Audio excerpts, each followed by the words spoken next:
Okay, so obviously this is starting out shaky. We are live now. Hopefully everything is going to work now. What it was is I was stuck in another, or I was on another live show, and it was like in fact their chat's still coming up, right? Yeah. Or is that ours? I No, don't, that's ours. oh, it's ours. Okay. Okay. So I hope people are still here, or rejoin the new chat since I.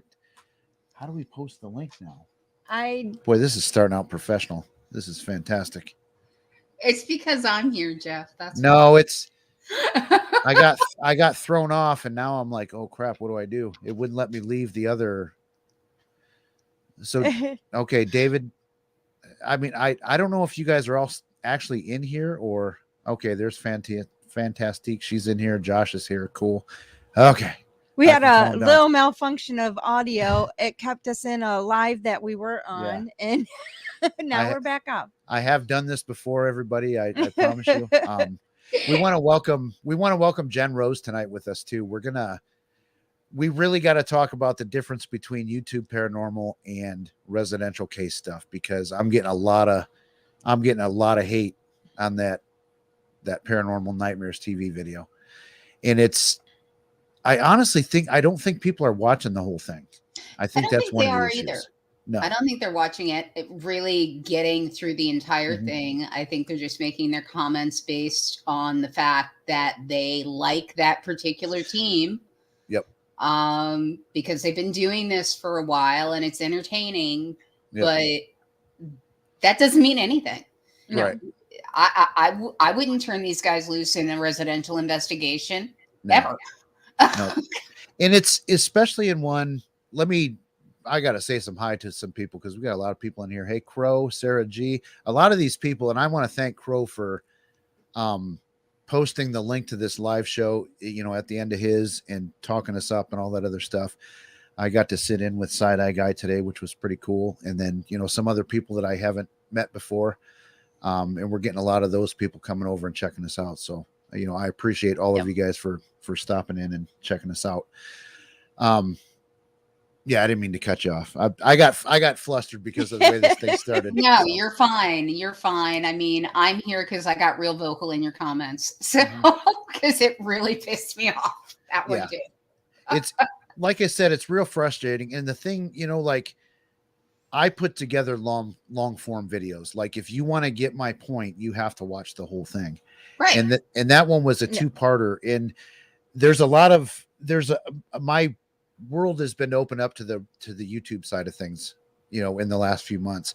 Yep. And I'm kind of like in the debunker crowd, and we're viewed as toxic. People think that the only reason we do this is to be mean. And that's not true. I mean, it's not true. It's not true. I mean, I have worked with you. I know that is not the case. But it's a serious problem in paranormal, especially with these YouTube shows and teams, is that number one, they fake evidence, or they put themselves in situations they have absolutely no business being in, like conducting a residential investigation and screaming the D word all over the place. Yep. And just to be clear, if any Paranormal Nightmare TV people are watching or will watch, I am not saying that they faked anything in that video that I put out. I'm not accusing them of faking anything. I do have a thought. The only thing that I questioned was that was odd, that I really think I figured out what's going on, is their app said lights, and the lights popped on in the window. Yep. And I think it's plugged into an Alexa plug. Yeah, it's likely into an Alexa plug. It may have been on a timer. Right. So, yeah. But my problem with that was, why didn't you look and see what that was and show it? Yeah. Because like I said, I bet it's on an Alexa plug, but that looks like good paranormal evidence. So they just left it in there as if it was. I mean, and that's the problem. That's crazy and drives me nuts, because there's so many things that can nowadays be with the Alexas and Siri, and that you can have things programmed that it's like doing it on command. It's that you program it for and it's like, that's what we're trying to, it's like, yeah, you can do this, show that, oh, okay, this could have been it. But it's like, no, they use that to be like, oh, the scare tactic. And it's like, no, be honest. Just be honest and be like, oh, okay, well, maybe it wasn't this. And it's like, yeah. I mean, and when they came on, nobody acknowledged it. Yep. They didn't acknowledge it. They didn't explain it. So anybody who's watching, and they're watching this because, you know, they're interested in the paranormal, they don't have the background in investigation, they're going, oh, look at that evidence. Oh my God. And it's like, no, that's not it. That's not it. We were talking about that on Crow's show, is that somebody said you guys should put together a top 10, you know, you guys should do top 10 videos of your paranormal catches. And I said, in all honesty, I don't know that I have 10 that are that interesting. Yeah. Like I have a few that I know are like, okay, I definitely can't explain that. But but you watch these YouTube channels, I lost count. I was ticking everything that they put on their screen as if it was, you know, paranormal evidence. Halfway through the video, I stopped at like 25. Yeah, because they're trying to film it like these travel channel shows, like Ghost Adventures and stuff like that, where everything's happening one thing after another. Yep. And it doesn't work that way, folks. It just doesn't. No, not at all. And that's a sign for me that when I watch these YouTube channels is like, if they're in there in 5 minutes, they got stuff going on, like, you know, on and on and on. It's like, okay, this is bullcrap. I can't point my finger at it all the time or point out the fake, but it's like, it doesn't work that way. Right. Or I completely suck at what I do and I'm doing it wrong. Comment. What's that? The one. That's it. That's what it is. Publish anything public, it's expected to be questioned. Yeah, I agree with this comment too, that, you know, I am making a video and like I said, I don't mind their people coming in and, you know, crapping on my video. If they don't like it, that's great. But watch the whole thing first, because I think they're missing the overall point. I think they're missing the point too. And the biggest issue I had, it really wasn't with their investigation technique. Right. It was the fact that they were doing a residential investigation. I have no idea if they looked into this person's history, but I am aware of the history there. Yeah. And if they would have spent 10 minutes on the internet, they would have known what they were dealing with before they went there. Right. And that was my biggest problem with this, is that you have someone who, if you look at the history, you know, there are issues there that are not paranormal, that need to be addressed, you know, medically. Right. Just leave it at that. That need to be addressed medically. And you're feeding the delusion coming in there. And maybe you went in there with a sincere desire to help. Maybe you did. And I do believe that they did.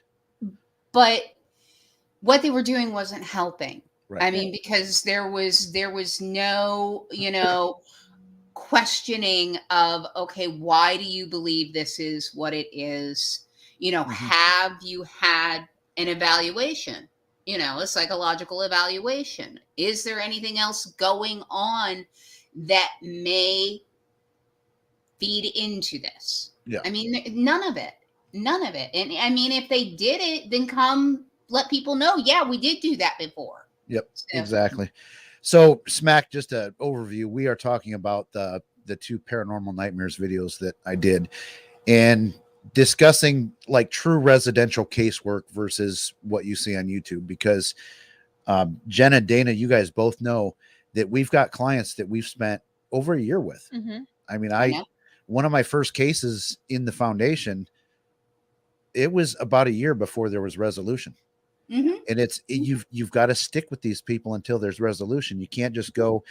And it's very possible too, I wanted to add this, that it's very possible that they tried to follow up with her and she wouldn't let them, because she has done that with a lot of teams too, is they'll go in, try and help her, and then she gets mad at them and kicks them out of the situation. But then again, say something. You know, say something. Put that into the video. Give us something that explains from your side. Okay, these are the things, the steps we took. Yeah.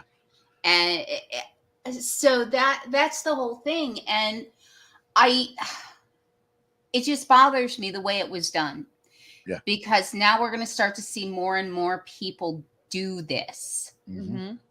I mean, it's one thing that they're going into abandoned buildings and whatever. I don't care.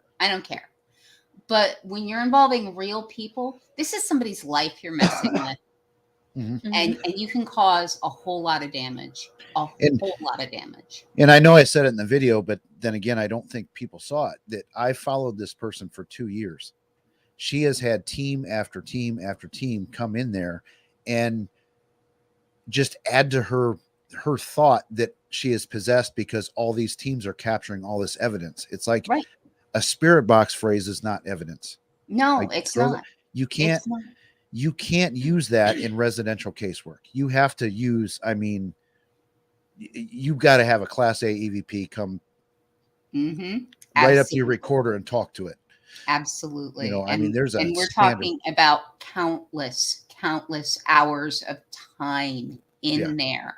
We are talking about the person this is happening to cooperating and saying, okay, I'm going to go get checked out, you know, and being open and working with you because they want to resolve the issue too. Yeah. And it's a lot of times it takes 2 or 3 meetings with the people just before they'll be comfortable with you to open up and be honest with you. Right. Absolutely. You know, so that's why the whole doing that for a YouTube video is just, it's crossing a line. It's crossing a line because you can't really portray a residential case. No, you can't. You can't. And I read some of the comments that you got. And some of them were really kind of just, wow. Okay, folks, are you sure that you want to say that? I'll click over there. There was one that said, well, why don't you help her then? And it's like, because you wouldn't get a psych eval. That's why. Yeah. So and that's something that really irritates me is that a lot of times people don't want, it's like you have to kind of want to help yourself for us to help you as well.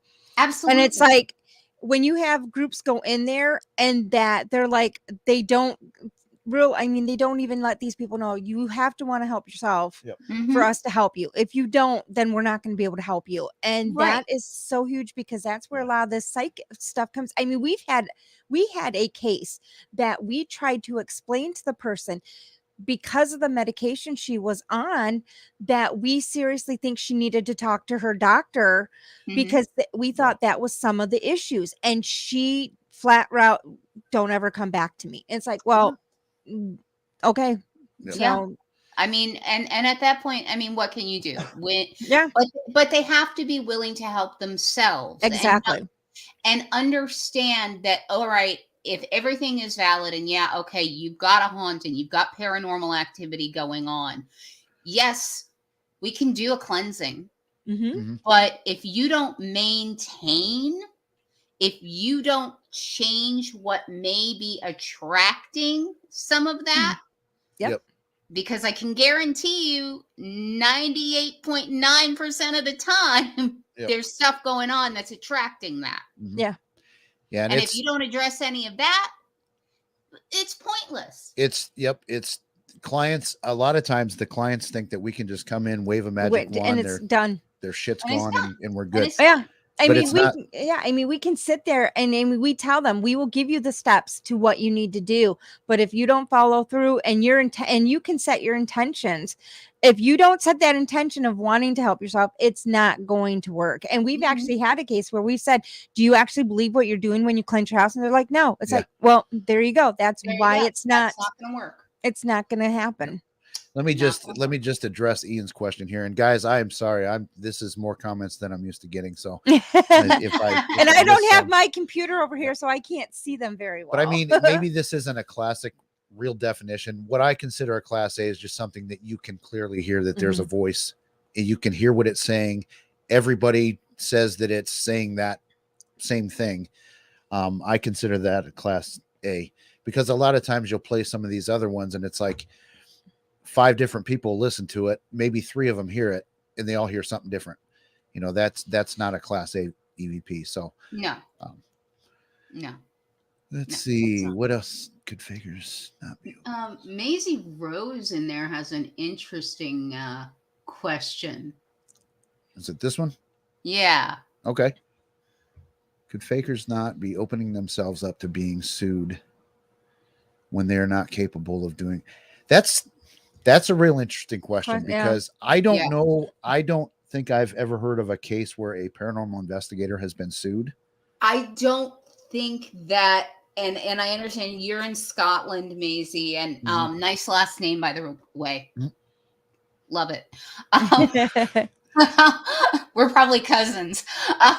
Could be. But I don't think U.S. law, and somebody, if I'm wrong, tell me, but I don't think U.S. law would even account for that. Yeah. And I know, like, I don't know. I better make sure I'm right when I say this. I think there have been cases in the U.S. where maybe exorcists have been brought to court for, or like, I think there was a case where, and it's not the Annalise case, but there was a case where an exorcist did something and the kid passed away. Yeah. And they brought the parents to trial because they didn't take him to the doctor. They didn't take him to the doctor. Right. That's so I think there have been cases like that. Yeah. I mean, but that really falls into like a case of negligence. Yeah. But with a paranormal teams going in and saying, oh, you have a demon and we can get rid of it. Well, number one, that would provide that the court believed in demons. and we know that case, how that went. Yeah. So I don't think that there's any kind of legal remedy for the people who are trying to get help. So right. And but I do think when we're starting to look at some of these groups, and then, or even if you look at some people that are in the paranormal field that are doing the exorcisms and the way that they're presenting themselves, saying that they got these, the degrees and they got all this stuff, that's something they have to watch out for too, because you cannot say you are actually something when you actually are not. And saying that is something that really, it's a fine line that you cannot say I am when you are not, and because we've seen that a lot lately, and it's not. Not good. I'm legally ordained. Yeah. Why can't I just call myself the Pope? Well, which is kind of a joke with us, but church or something, Jeff. Aren't you an ordained Jedi? No, I'm not ordained as a Jedi because that cost an extra $10, and I wasn't going to spend. Oh, that's not worth it. However, I can be ordained as a Jedi Knight through this. It's the Universal Life Church. All you have to do is he did it to prove a point that how quick 5 minutes. It took him 5 minutes. And if people are like, oh no, it's like, because they tell us, oh, it took me years, and it's like, it took 5 minutes. Literally, we timed it. It was 5 minutes to get that certificate. And I can get a certificate that I'm a demonologist for $20 in 3.5 hours. I mean, of course you can. Of course you can. I mean, you can take a certain bishop's demonology 101 on Udemy for $10. Yep. So I mean, And the whole problem is that a lot of these guys too, I do think their intentions are good. However, the clients think that they are dealing with a real Catholic priest. Yeah, they do. From the Catholic Church, because all these guys wear the collar, they look like Catholics, they use Catholic titles and terminology. And then in this case too that we're talking about with the Paranormal Nightmare with that client, she did have a famous bishop in there, James Long. Yes, that was the bishop I was referring to with the Udemy class. Yes. Yep. And he told her that he did an exorcism. And he didn't. Right. In her mind, what he should have said was the minor rite of exorcism and explained it as I did a house blessing, because that's what he did. Yeah. Yep. But to a non-Catholic person, when they hear the word exorcism, they're thinking of the movie. Like, you cast a demon out of me. And of course they are. And they're thinking, but I mean, you have a lot of these non-Catholic people who think that, all right, well, a priest can solve this. Yep. And a real priest, if it's a real case of oppression or possession, a real priest can, but you still have to have the belief there. Yep. Yeah. Yep. And if you don't, and I don't want to say Bishop Long was a piece of crap for doing it either, no, because I don't either. I believe he just made a mistake in his terminology. He did. And it's like, you just got to be more careful. And same with, Paranormal Nightmare TV. Yeah. You guys got to be careful when you're dealing with people that say they are possessed. I have a demon in my house, and then you show them 25 things that happened while you were investigating their house. You're just confirming it for them, and that's where I have the big problem. I mean, it's the same thing that, and Dana, I think you'll agree with me on this. When they bring a medium in on an investigation, and immediately they walk in and they're like, "Oh, this feels so heavy. This is oppressive." Yep. Yep. And it drives me crazy. As a medium, Dana, you're a medium. I mean, it's insane. Yep. Yeah. And what drives me nuts now is because I do show, like, as we joke around, because I show my emotions a lot on my face, and I've gotten 100% better with it. I began writing stuff. So as soon as I start writing stuff, people are like, "Oh my God, what's going on? What's going on?" It's like, a lot of times I will just start writing, just because then it's like, it gets, just to get things off, and it's not even what I'm feeling. It's just because I need to get that started. And just like, I just write what I'm feeling, what I'm seeing, what's in the area. I'm writing about the room, just to kind of get that off, so that when I actually start getting it, it's done. Mm-hmm. But because it's like, we went to one place, and our friend asked me to do a cleanse on it. And then I walked around and I was doing writings, because I just started doing the writings, and that person, and I know the person, we know this is one of those cases we've had that we follow for a long time. Mm-hmm. And he just was following our house. "What are you feeling? What do you want? What's going on?" Because he thrives on knowing. And it's like, I'm not going to tell you anything. Yep. I mean, it was like, I'm nothing. This is writing. It's a practice write for me. And it's like, no, because it's not going to. Well, and even in the foundation, when we do cases, we don't let the mediums tell the clients that they're mediums, because then they become focused on, okay, you're the one I want to talk to, and you're going to tell me what's in my house. And it becomes all about that. And it's, And if I go into a location, I would actually prefer, as I'm doing a walkthrough, to not have the client there. Yeah. Because I'm the same way. I will carry reactions on my face, even if I don't say a word. Yep. And I would prefer not to have the client there. And if they must be there, I don't want them to know I'm a medium. Yeah. And it's even funny, though, because when we go even to public, if they know you're a medium, the people that are from there they click onto you as well. Because we actually teach a class, and I actually take my portion of the class is teaching how to separate yourself, and what kind of have rules for if you're going to be a medium and a paranormal investigator, and have to separate that. Because as soon as I know anything about the place we're going, I've now turned myself off as a medium, and now I'm an investigator. Now you're an investigator. I don't want to know any details. If I'm going as a medium, exactly. I don't want any history. I don't want to know anything about it, because it will taint the information I'm getting. Now, if I know everything, then I'm going in and I'm an investigator and I've got my equipment, Yeah. So, and I mean, like, we know there's some places that, even though I know the history of it, I'm going to go in as an investigator. Like, there's a couple places we'll go in as investigators, but I know my mediumship's going to be there. But it's places that we've gone to multiple times. It's not places that it's like a first time there. If it's a first time there, it's either one way or the other, but I'm not going to. I want to address Maisie's comment here that I thought Bishop Long always required a person to be medically evaluated before he took on a case. That's a good rule, and he may say that is his rule. However, I am 99% certain in this case that didn't happen.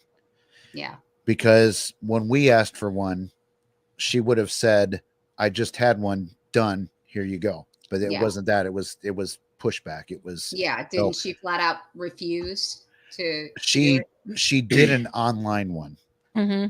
and there was all kinds of notes from the online doctor that said she didn't show up for the meeting. She didn't, so Yeah. it wasn't acceptable. Like, Yeah. no, Right. we need something legit. So Absolutely. in this case, I'm certain that wasn't done. Mm-hmm. Yeah. Yeah. And there again, it's a mistake. Sometimes we get complacent. That's why, we have procedures and a way that we do things. And if you deviate from that, that's when the mistakes get made. Mm-hmm. But I mean, before ever going in, there's a whole litany of questions we Mhm. want them to answer. So not just the psych eval question. How many- There are other questions. I mean, our questionnaire is about 7 pages. Like, Yeah. it's huge. Yeah. And Yep. and it is, most of the time there's not an actual haunting going on. No. It's No. it's a lot of times it's mental problems, it's drugs, Yeah. and Mhm. sometimes too it's just a person that can actually, like, the haunting is real to them, Yeah.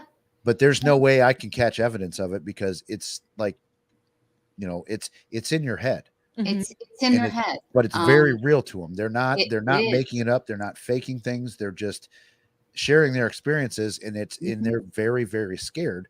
So then when you have a medium come in and say, well, there's a portal in your backyard, or you have a paranormal team come in and say, we caught some shadow figures, and our spirit talker said this and that. It's just, you guys can't do that. Yeah. Yeah. Speaking of spirit talker, let's turn but this on I while we're always doing love because people, like, when they find out you're a medium, they always are like, well, do you see stuff all the time? Do you do? And I'm like, no, I don't see stuff all the time. I mean, I Mhm. see shadows. That's my big thing, is I do see a lot of shadows. Mhm. And it's funny because, like, once the shadows recognize, I mean, for instance, I used to work at a place that was on like, there was a lot of Indian and Native American and, like, war, like, early on stuff, because we live on Lake Erie and Maumee, so we're like, we had a lot of that stuff. And so in our building, when we first moved in there, I constantly would get, like, I would see stuff all the time, and we would laugh because I finally acknowledged, because they were driving me nuts. And so, but I had to set limits with them to Yeah. no. And but it's the same way when you go on investigations, you have to set those limits with them to make sure that, okay, no, you got to, when you're a medium, it's like, just don't bother me with all these questions all the time. Right. It's like, well, what do you feel? And it's like, no, you just really can't. You can't. You can't. You really can't. So, Ian Ian has a question. Yeah, I figured you'd answer this. You want me to take this? Yeah, I'm not touching it. All right. I just so All everybody knows that we got to go over one thing though. We always get this question at least once. Okay. Jeff wants to say something first, though. I'm gonna pass this question on to you, but I am certified as the Green Swamp Medium. No, you are now legit the Green official. Swamp Medium as of Christmas. Legitimately the Green Swamp Medium, and I accept that. Now we laugh though, I'm because very innovative. But yeah, you got to know how he does his readings. They are like top notch, and people are like requesting this when we go to conventions now. So I use fortune cookies. That's awesome. That's how spirit speaks to me. Yeah. But it is so funny because people have we've had a couple group readings that we've gone to, and they're like, is he gonna bring the fortune cookies? It's like, yeah, he'll bring the fortune cookies. Yeah, I'm like the opening act. I'm the warm-up band before the real warm-up. You're the warm-up. So we do have a person in the audience named Julie, and just so you know, you must be haunted because the spirit talker just told me you were. So go ahead, Jen. Sorry, forgot about the question. Ian, yes. Okay. So the difference between a medium and a psychic. So a medium can tap into the spirit world. They can receive information, messages directly from the spirit world. A psychic works more with the energy that is coming from another person or a place. All mediums are psychics. Not all psychics are mediums. That is a very common saying. I do both. I believe, Dana, you do both too, don't you? Yep. So it's just a difference in how we receive information. Again, I can receive it from the spirit realm. I can receive it from the energy of the place I'm in, from the energy of the person I'm with, and that is more psychic. And psychic is past, present, potential future. Mediumship is messages directly from spirits, whether they're in another plane or they're hanging out on this one. Mhm. So, hope that explains it. Good answer. Yes. Let me ask you this. So this is another YouTube thing. There's a lot of channels like this where these mediums will come on and react to, like, paranormal shows or something like that. I have you seen any of them? Yeah, I have. Have you seen the meta psychics? Yeah. They're my favorite. Yeah. Spiritual spankings. Yeah, that's where spiritual spankings come from. That is spiritual spankings. I know. It's like, so since you two are mediums, like, I'm right when I say that shit is just goofy. Like, right? I mean, it's goofy. Yeah. For them to go on and react, yeah, it's a little goofy. Can we watch something and feel if there's some energy going on there? We can. We certainly can. But I think that if you are basing your entire brand off of, I am going to validate what they are receiving on this paranormal show or this paranormal YouTube channel, you probably don't have a lot of skills. Yeah. So, that's my personal opinion. Yeah. And it's, and it is something too that, like, it's a, okay, I've got to be careful how I phrase this because I tend to get myself in trouble sometimes. But it is a very trendy white girl thing to be a medium, right? Oh, got it. I mean, like, a lot of them think, it's. I had a couple that I worked with that thought they were. Yeah, it kind of cracked me up. I'm on TikTok. I know it's a trendy white girl thing to do. Okay, it's like Starbucks. That is so funny in Target, because on TikTok, I have a couple that I watch, like that. I mean, that I followed them on, like, I found them on Facebook and then I found their TikTok. Okay, but the ones I originally find on TikTok, some of them, they crack. I'm just like, I just laugh. I'm like, let's just all be honest. TikTok is the butthole of social media. I mean, for real, it really is. Like, that's where my brain cells die. But I can't. But then at the same time, I'm no better because I post a whole bunch of dog videos of our dogs on there. So people love dogs. I mean, that's what TikTok's for. I mean, yeah, it's for dogs. Stuff. Well, what's the one show? What do you always see me on there? Yeah, she watches this, like, farm show, and there's horses and calves. Has a goats, horses, miniature goats. They're breeding horses all the time. So yeah. See, Spirit Talker said that we're correct. Yep. Are you correct? Okay. Yes, this is how these apps work, and this is why you can't take them on a residential case. Okay, so this is what it said in the last, 7 minutes we've had it on? Yeah. It said, Julie, military, my whole life was here. Collapse, I should be dead. Correct. And we could, and actually right now, almost I could relate to something on every single one of those things right now. They're so general, and you can just, these apps tend to drive investigations. So you, oh my God, so I shouldn't be dead.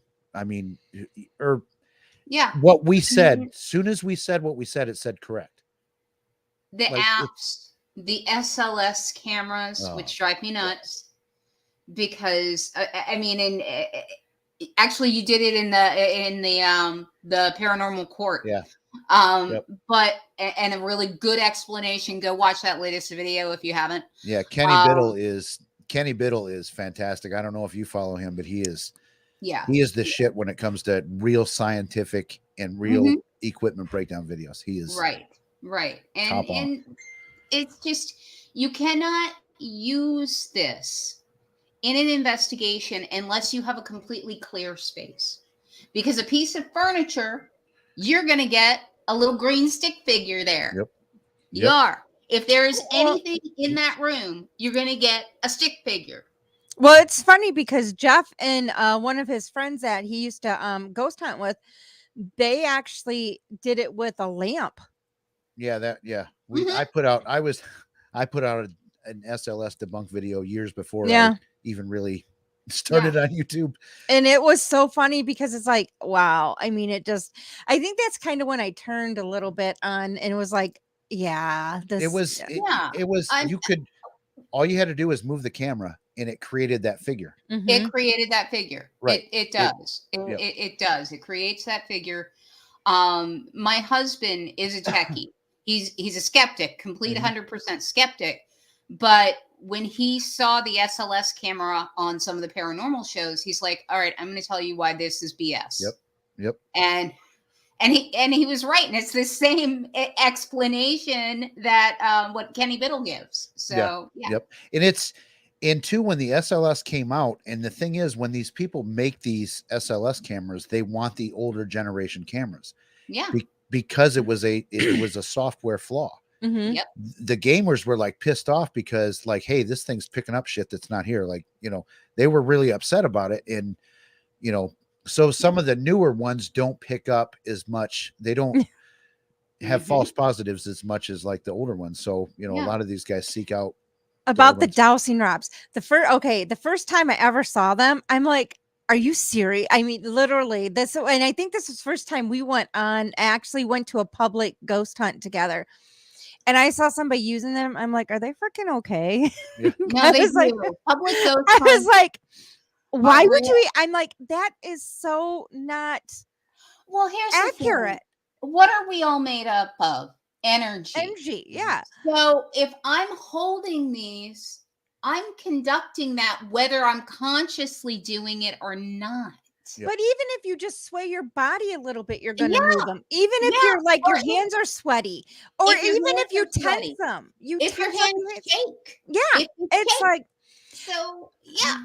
That one kind of cracks me up. Another one too is, so Mythos, he's another guy that I follow.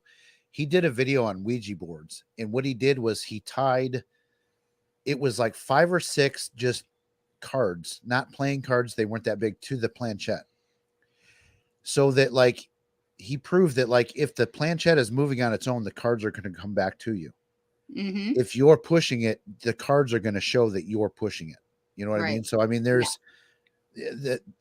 that's the same thing I think as the dowsing rods. There's a lot of human error. There's a lot of human error involved. Right. There's a lot of misunderstanding involved in tools like that.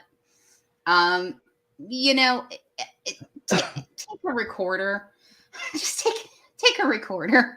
Get some EVPs. You don't need a ton. But not the DR60. Yeah.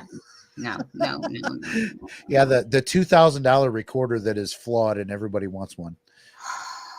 That's here. This is interesting too. So I have a very nice. It's a Zoom H6 recorder. High quality, good recorder.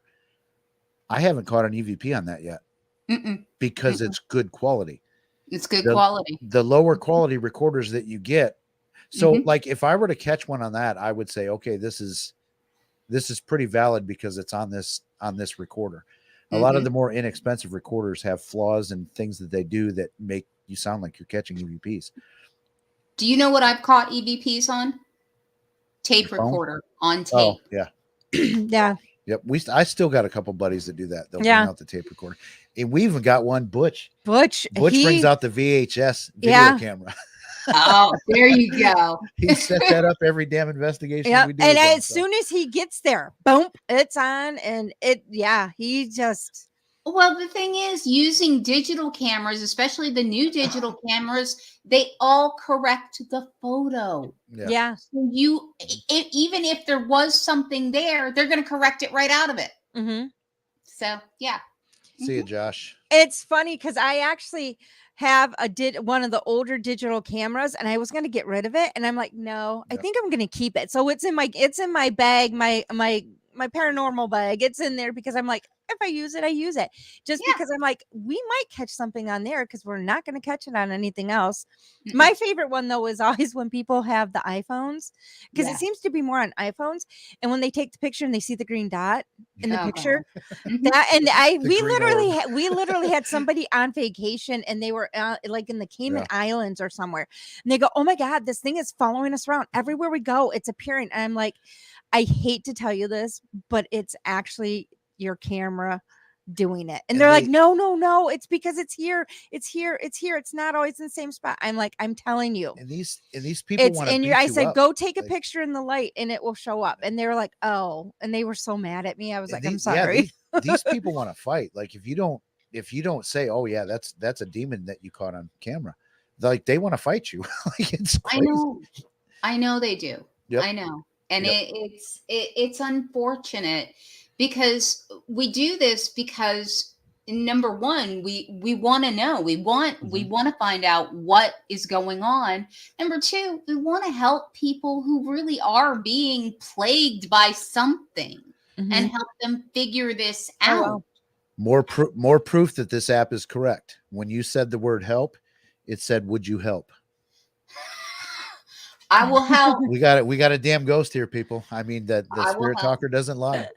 I will help. So I will do a crossing. There we go. I mean, it's like I said, my, kind of the premise of the show is that my world of YouTube paranormal was opened a few months ago. Yeah.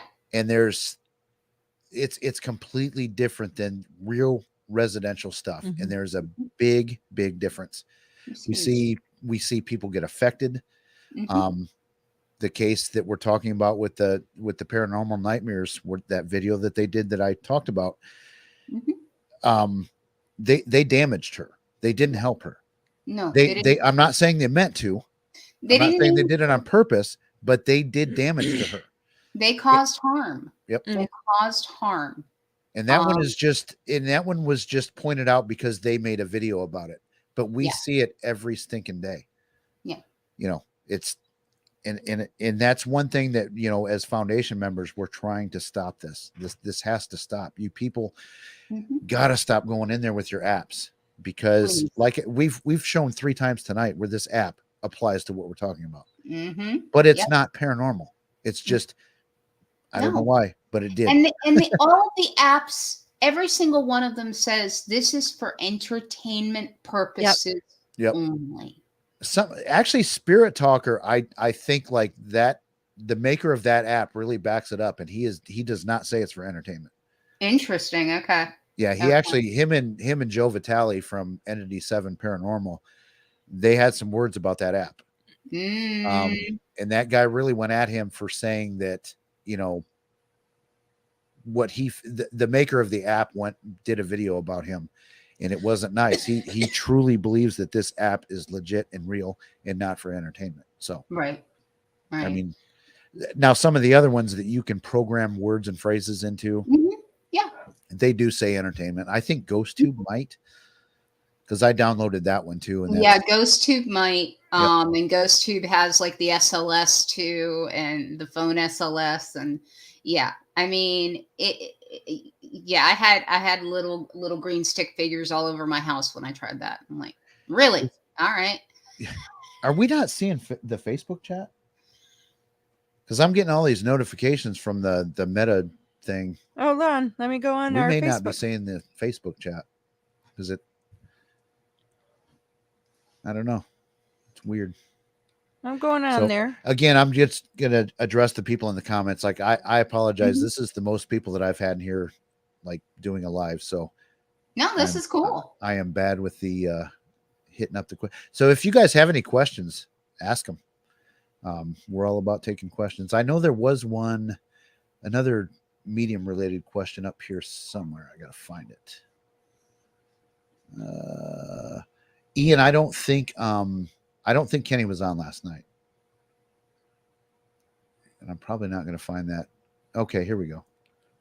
I'll just post it and then we'll read it. So as a medium, can you see or interact with spirits through a video call or a live stream? Well, honestly, you can. You absolutely can. You don't have to be in the same room. You do not have to be in the same room. You will. I don't see spirits very often. I primarily feel. But because it's all energy, you physically don't have to be present in a location to pick that up. If you set the intention that I want to see what is going on, I want to feel what's going on in a specific location, you can do that. So Cool. We got people from Australia. We're worldwide Woohoo! now. My daughter just See was here, in I'm getting Australia. them right now. I know they're from 6 weeks ago. No, but it's Oh, no. People are watching right now on Facebook. So if okay. you're watching on Facebook, we can't see your comments, and I apologize. Yeah, I and don't it's know weird why. because it's not showing up on our. Because I keep getting these notifications from my phone, and Huh. thank you, Debbie, for the sub. Yeah, we've actually like. I want to tell all you people too that have subbed to me and watched my videos.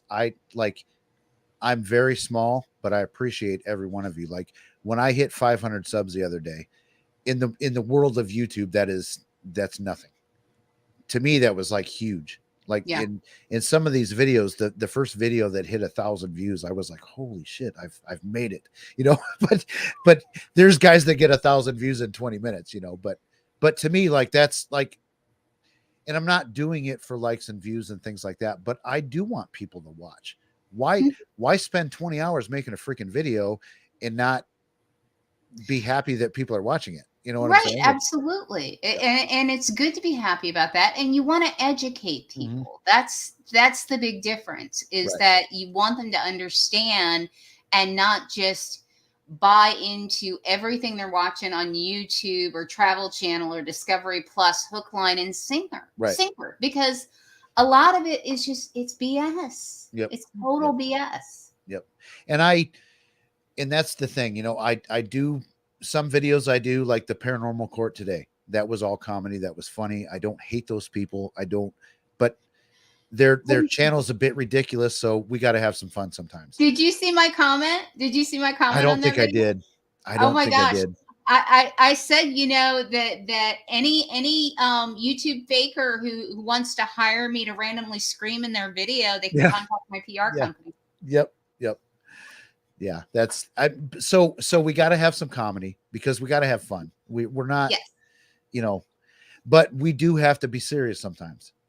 Mm-hmm. In my Paranormal Nightmares, the 2 videos, there was no jokes in that whatsoever, because that's a very serious subject, because people are getting screwed up because of what people like them are doing. And again, I want to keep repeating this in case we're getting new people in here, but like, they're not doing it on purpose. No. It's just, you know, they're out there they got 500 or close to 500,000 subs. They're out there to make videos. I get it. It's cool and fun, but I hope they see this.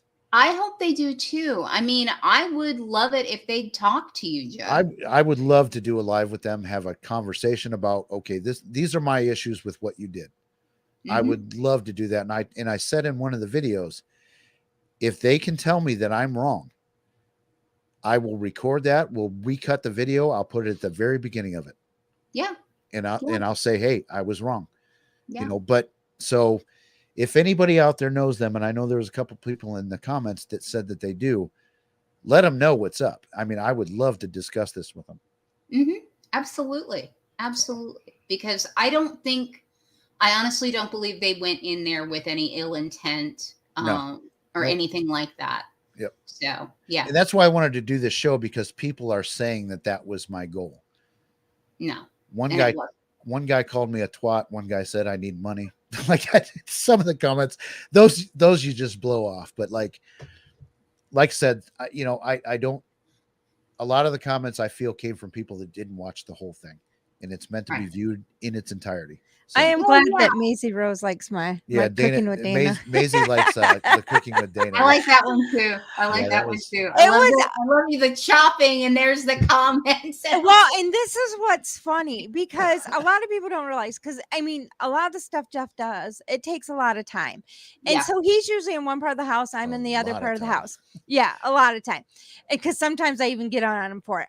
But it's funny because I always thought he heard me saying these comments, but until this day when this happened, because I'll be walking through the house and I'll hear some of the stuff that he's listening to, and because you hear him, he'll play it over like a couple of times.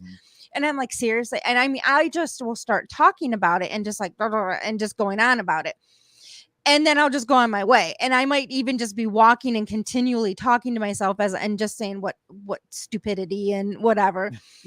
And he had never, I thought he had heard me do this in the past.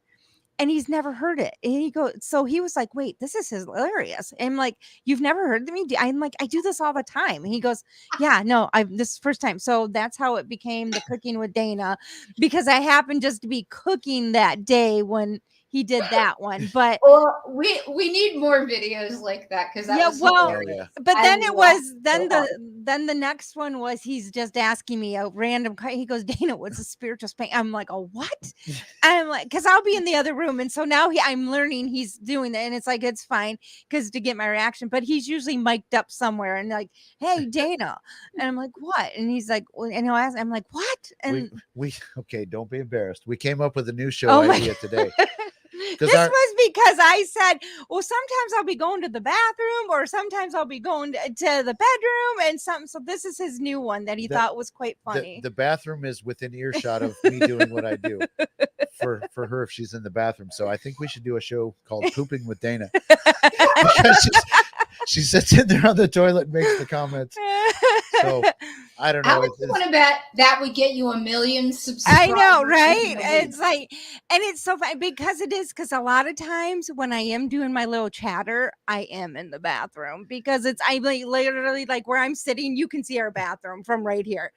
And so, and honest, and I will say, most times the door when I'm in the bathroom is open, because we have a dog that if the door is not open and he can't get to me, my door will be torn down. Mm-hmm. So it literally, I'm the only one in the house that ever can go to the bathroom with the door open, because the dog will tear down the door if I don't. So apparently we say this word wrong. I've been corrected by we British mispronounce people. It. Yeah, apparently. I mean, here's another cool thing too with the whole debunking community. A lot of these people are from the UK. Yeah. There really is not a big debunking like American. It's not really an American thing. Like Entity 7 is doing it. Gosh, I'm trying to think of who else from the States is doing it. What word is it? I missed it. Twat. Oh. Yeah, because somebody called me that in the comments. But it's really like the UK people are definitely on top of this. And I'm really, really good friends with Lana, our director over in the UK, and they are very, very proper over there. Yeah, I mean they're now a little uptight sometimes. But it's funny because we're going to be going to Europe, and it's sometime this year. We haven't definitely filed it down, but we're laughing because we're excited to go meet a lot of the people that we know, that we've friends that we've become over the internet. So we've been kind of catching on. It's like, okay, so because we've learned a few words that we don't want to say over there that we would say here. We have to be very, very careful. One word words, Lana says all the time. All the time, and we're like, stop saying that. It gave me the niggles. And I'm like, whoa, you better be very, very careful if you say that here in the States, that you don't accidentally pronounce that wrong. So we're learning different words to say and not to say when we go to Europe. So apparently Wisdom is doing the same thing we're doing with just running the app. We're not investigating. We just let it go and see what it says. Yep. Yeah. Help me. Yeah. I could come with 1,000 just scenarios. said you are funny. Yep. You're funny. Nice. Yeah, and but I was funny because earlier we were on a live, and because Jeff was like, people are asking for you now. I'm like, what? Because you hardly ever see me. Oh yeah, the shape too. How did I forget the shape? It's so funny because like I said, I am part of the background, and I do a lot of parts, but he's usually the front man of everything. So it was funny. I was like, wait, that's kind of funny. So I'm like, I guess. So I'm like, it was nice to have the little shout outs like, where's Dana? So how you did got your fans too, Dana? Come on. How did I forget the shape? I mean, he is legit probably the OG debunker in the debunking community, and he's American. So I apologize for not mentioning him because I love his stuff. And I know all the people in the comments, they watch these guys. Jen, I urge you, go watch The Shape, Beardo. I will. I've watched Beardo. Beardo. I love Beardo. That dude's hilarious. So, and obviously there's more side-eye guy. I got to, Crow's in the States. Jesus Christ, what is wrong with me? Sorry, Crow. Half the people in the comments are here because Crow sent him here, and I forgot to mention him as a debunker. Jeez, I'm so bad. Hear my voice, it says. And it's interesting because I never, now that he started doing the debunking stuff and that, I was really never into it. But now, like, it was funny though, because when I started listening to EVPs and that, he would think he found one, Yeah. and I would be like, nope, it's not it. So I've become like, nope, nope, nope. But Mhm. now it's even funny with the debunking because I'm like, and he'll even be like, what do you think? And that's like, and I'm like, yeah, no, they could do that. Okay, I think I'm sometimes like I must be like if I well maybe Jeff needs to watch in case anything ever happens, that I could probably find any way or any way to figure out how to do something without getting caught. Because some of the stuff I'm starting to look at, I'm like, yeah, they're Yeah. doing this to do that, to do this. I mean, Mhm. either that or the past relationships I've had have scorned me so bad that now I'm like so And it's questionable about everything. That there's some stuff I'm like, no, they could have done this. And and he's I like, really? I'm like, mm-hmm. and I hate to say this too, because I've really become in the last 3 months or so more skeptical than I have ever been. And I hate to be the guy that says it could have been done this way, because really I mean, there are people that I find credible, like people Mhm. like you. If you presented a piece of evidence, I'm not going to question that you faked it, because I know Yeah. you and I know that you're not going to do that. Right. And so, I mean, it's that once you lose that credibility, and that's why people like, say Sam and Colby or whatever, like, Yeah. once you've lost that, everything else that you do is suspect. It you know is suspect. And I yep. mean, it's that way in the paranormal community with paranormal teams. It's that way with mediumship. Because I mean, once you're caught like cold reading or looking up information or whatever it is, Yeah. then I'm sorry, I'm never going to believe anything you offer up again. Yeah. So yeah. And we were actually at it wasn't a holistic fair necessarily. What was it? Yeah. Okay, so a holistic fair, and it was full of mediums and people selling sage and blah blah blah. But we had a medium next to us. We were there broadcasting, doing live stuff, you know. So, but we had a medium sitting next to us, and she offered to do Dana a reading, Yeah. and so she had put it off, put it off. She came up to me, and her and I were starting to talk about our dogs and this and that and the other thing. And then when she gave Dana her reading, It I was hear her everything he said. talking everything that I said. I'm like, you freaking, I was pissed. Like, you bitch, I was mad. Unfortunately, I have seen that at like the wellness and the metaphysical fairs Yeah. before, Yep. is that you'll have maybe 5 or 6 readers there, and out of all of them, like maybe 2 are actually legit. Well, the Yeah. other thing is though, if somebody is having issues and you swear you are a medium or a healer, do not try to force yourself on that, because at that same fair we had an issue because I was a little out of sorts, and I just had an upgrade, and I was having a lot of issues adjusting to it, and I just was the whole time we were at this fair, I was not, because there is a lot of history to this building. Yeah. So I think that was what was trying to get to me. But with everything else, it was just blocking. And I just was really off. Like I was having a panic attack. But sometimes too, Mhm. don't you think at these events, especially paranormal cons with a lot of horror stuff, there's a lot of ick at these Yeah. events. Like, if Yeah. that There is makes a lot of sense. it. Yeah. Yeah. Yeah. But this, I mean, at this one, I mean, I literally was like having a panic attack. And I'm like, Jeff, I need to just. Oh shit, we got paranormal activity going on. Sorry to break this, but this is breaking news. Ghosty just said Dana. I Oh, mean, we can't deny that. no. But it's crazy because I mean, I mean, literally, and we know this person, and this person is someone I do not have any. I mean, it's like there's no connection. It's like I don't want a reading from you. I don't Mhm. want you to touch Yeah. me. I don't want you to Yeah. heal me. I only have 3 people that really heal me, or I will allow to Right. heal me. Right. And because I'm because I'm ever everybody, pretty much everybody that knows me, I'm very closed off. It's like, don't come in my space. Don't touch me. Don't Yeah. send me anything. Cause no.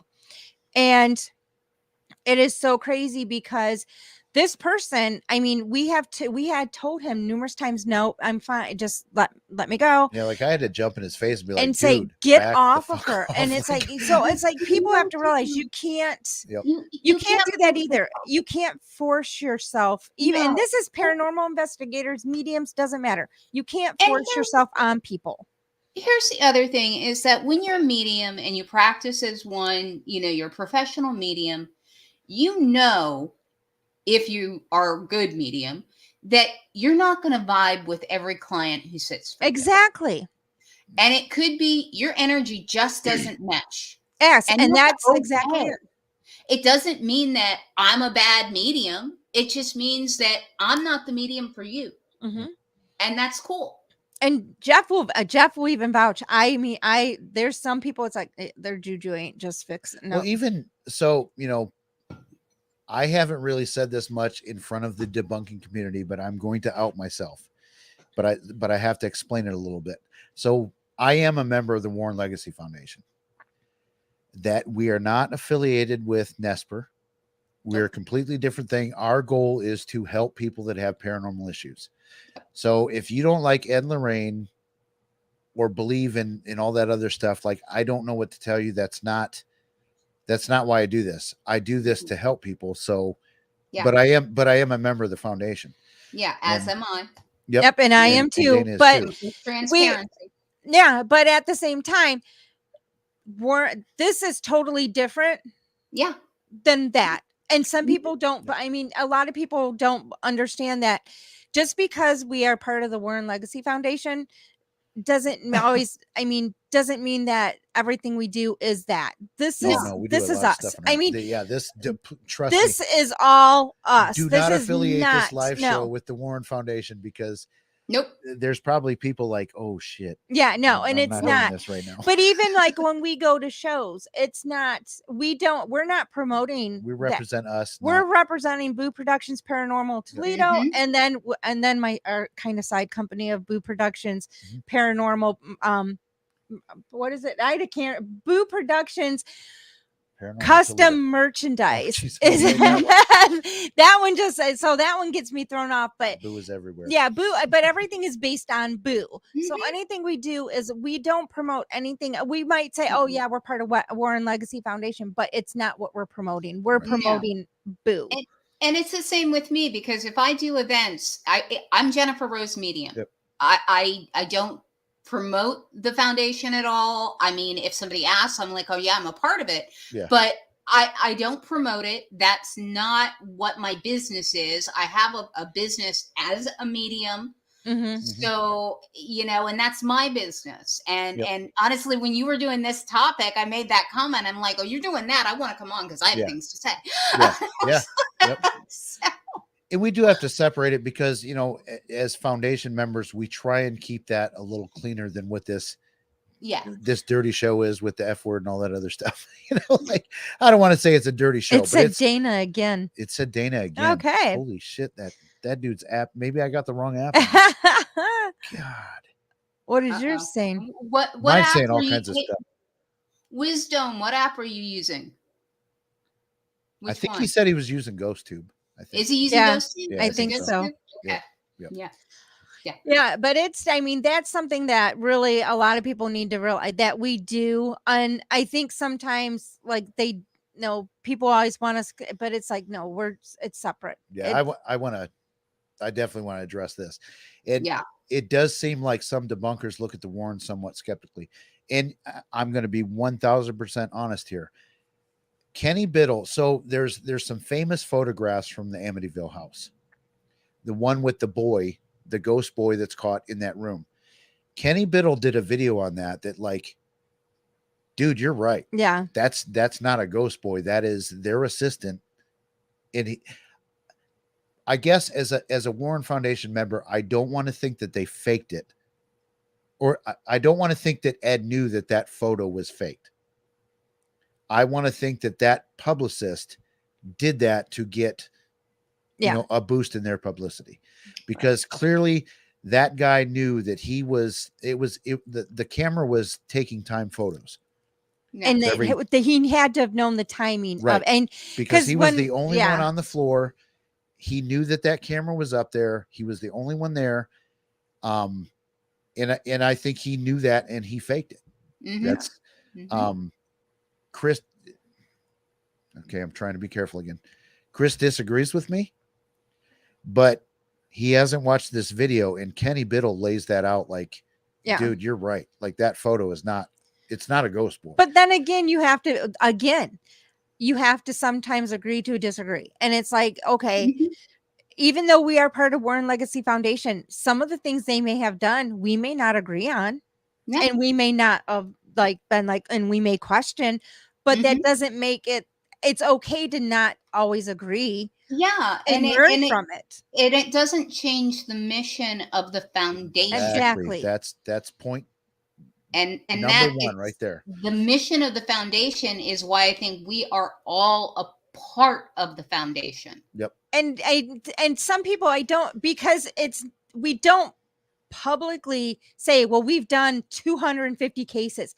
We don't publicly talk about our cases, but that's the point, because those are private cases. Yep. Because those private cases aren't public. So we don't talk about those cases. And if some people don't realize how many, it's not like we get 100 cases a day. It's like, we get cases, we work those cases, but it's to help people. I remember the first case that I was involved on, to know that we actually did help this person. Mm-hmm. That made me feel so that they had been getting misled, and for us to come out and actually be able to help them and actually give them the tools they needed to get themselves better, to make sure, because they got themselves better. Yeah. And it's like, that's the goal, is to make sure that to make themselves better. Not Absolutely. So one of the things I want to point out along these lines before you get to Sparky's question here is that a lot of times when cases get to us, they have gone through other paranormal teams. Almost a lot of everyone. other paranormal Yeah. Almost teams. everyone. and some of them 2 or 3. Yep. And some of these teams have done some really, I'm just going to say, shitty things. Yeah. And that's And being these nice. people are desperate and they need help. Mm-hmm. So I just want to point that out and be very clear about that, because we are about helping the clients who come to us who need that help. Yep. And a lot of times we're paranormal social workers. So, Yeah. Yeah, pretty much. Yep. Yeah. And that does lead into this question. So why are we foundation members? It is 100%. The only reason is it is a foundation set up to help people. Mm-hmm. It's not about to defend the Warrens and what they did. No. It's Nope. not about to talk about the Conjuring movies. It has nothing to do with any of that. This foundation was set up by Chris McKinnell, their grandson, and Lorraine Warren, and their goal was to help people. That's it. It wasn't to go public.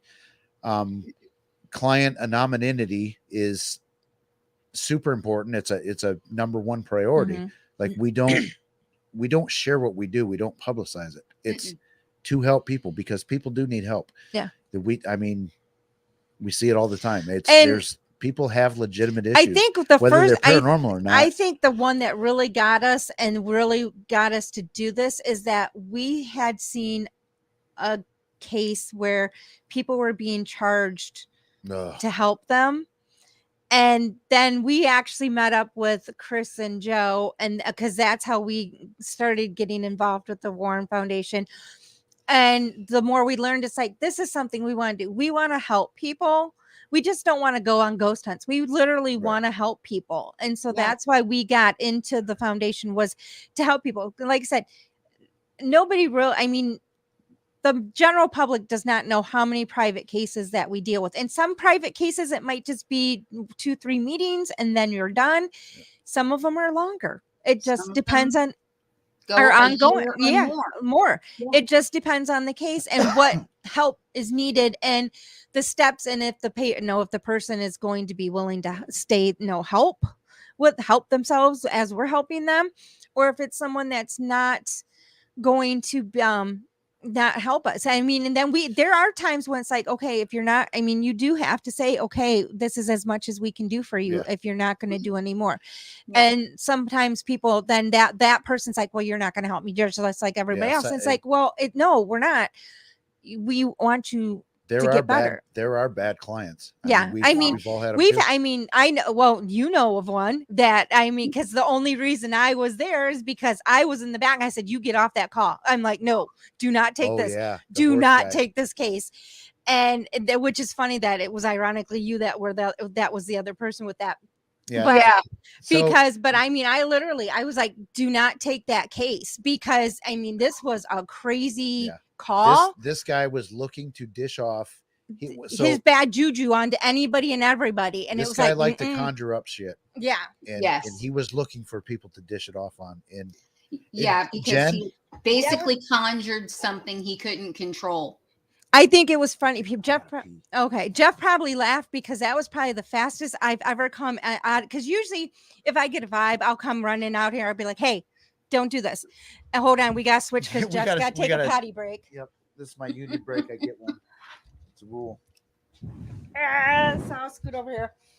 But yeah, so Jeff actually, I mean, that was one of the one times I literally, I mean, I don't even think he was on that call like 5 minutes, and I was out here. I'm like, no, do not take this case. Yeah. And I mean, because this guy didn't even want to know anybody else was in the room. And it was like, yeah, I mean, Jeff did not, I mean, I stood on the other side. I'm just like, I'm writing Jeff notes. I'm like, no. Because, but most times I mean, that's very rare that we get cases like that. Yeah. Very rare. Most of the time the cases we're getting, I mean, it's taking, like, we do the intake and we get the information. Like we said, it's a 7-page intake that you have to do. And it's just it's a long process, but if you're not going to accept that help, and it is. Yeah, I mean, and what we want to do is we want to make sure that the client takes their control and their power back. And when they're not willing to do that, and they're not willing to do the things they need to do, what we can do for them only goes so far. Right. So, yeah. And like I said, it's something, and sometimes I think people get upset because we don't talk about these private cases, but it's private. It's private. It's private. and it was a huge mistake that the Warrens made in their day, is making those public, and they admitted it later that it was a big mistake. And it's why we don't do it, because we don't want to ruin somebody's life. Yeah. Well, yeah. And that's the same thing too. We don't go on investigations. It takes a long time before we will physically take a team to a location to do anything. It takes a lot, because we want to make sure that, okay, it's necessary for us to do this, because we aren't going to want to go there and stir up everything and then leave these people to go back in that house and then them have to deal with whatever we left them with.